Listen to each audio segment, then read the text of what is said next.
the rescue worker. Mary was a quiet and humble young woman. She worked as a volunteer at the local clinic. Many did not even know that Mary helped to start the clinic. One night, a flood struck her community. Mary suddenly found herself in a position of leadership. With many prayers, she took charge of the clinic. God gave her the courage and wisdom to save many lives that night. The community saw a completely different Mary. She became confident and capable, drawing from her deep compassion and reliance on God. This experience transformed Mary. Her surrender to God's strength and help revealed her true potential and set her on a new path of purpose. Mary's story of rescue and transformation beautifully illustrates Jesus' power to transform us through salvation. Just as Mary's life took a new meaning and direction after that pivotal night, those who accept Jesus' salvation experience a profound change in their lives. With this change, we find a new purpose and the courage to do it. We discover our God-given strengths and use them to positively impact the world around us. This spiritual rescue not only saves us, it also empowers us to be used by God to rescue others. That is true. Salvation truly changes everything. It completely transforms us from the inside out. It redirects the trajectory of our lives. Salvation is both an event and a continued living reality. We surrender to God as our King and Savior. And since we surrender to Him as our sovereign, we begin to obey Him. Not because our salvation depends on our obedience, but because we are saved, we live the way our King lives. But how exactly do we obey? It is just like a checklist we follow, or is it something different? How we obey is very critical question. Believers have struggled with it ever since the beginning. Salvation means we live our free life in Jesus. This is the kingdom gospel, the straight and narrow. But many believers fall into one of two ditches.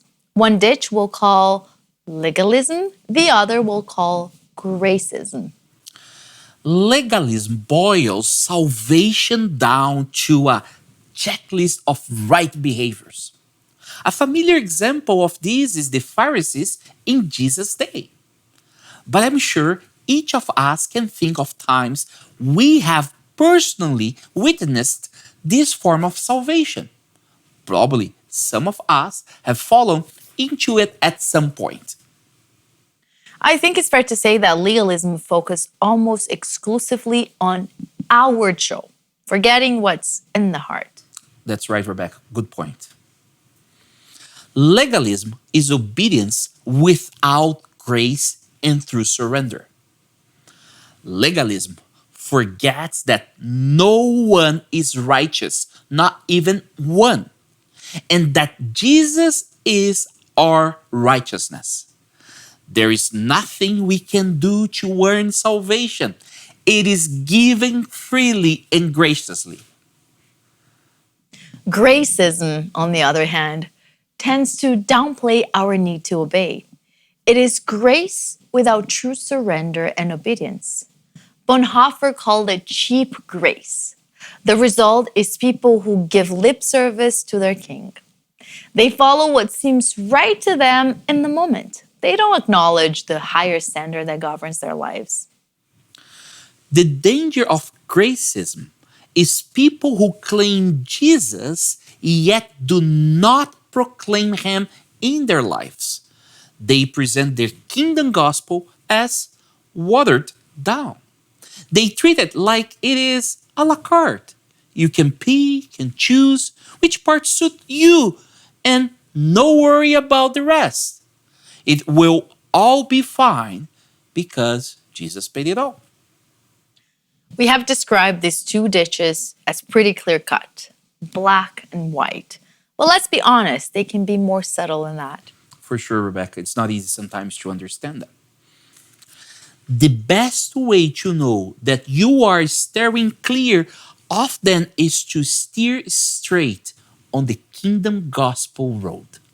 The kingdom gospel teaches us that we are saved by Jesus. When we accept that, it is a done deal. But salvation is also a living reality. We often swing between these two ditches of legalism and gracism. But the kingdom gospel is in the middle of the road, where obedience is the response to lavish grace. That's right, Rebecca. Contrary to what gracism says, what we do does matter. But it matters for different reasons than what legalism teaches. The kingdom gospel says obedience does matter, but it also teaches that we must cooperate with God in order to obey. We must depend on Him in our life journey of transformation. Jordanite points to the story of the Red Sea as an example of this. The Israelites were backed into a corner with the Egyptian arm on one side and the Red Sea on the other. Moses told the people to stand still and watch the Lord rescue them. Then God parted the Red Sea. But it seems the people kept standing there. So God told Moses to tell the people, "Go forward." Knight explains, there is both a passive and active element in our walk with God. First comes surrender, then comes a spirit-empowered action that requires human effort and cooperation. While effort does not lead to salvation, it certainly flows from it. Timothy Keller writes that most of our problems in life, not just spiritually, but in life, come from a wrong orientation towards the gospel. When we have the right orientation, the gospel has transformative power in our lives. He rightly says that the gospel is not only a truth to be received and believed, but also God's power to change us. The kingdom gospel brings us salvation. Then it sets the standard we are to follow as citizens of God's kingdom.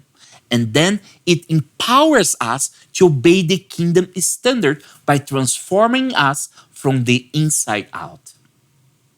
And when we live as true citizens of God's kingdom, we are empowered to be His true rescue workers.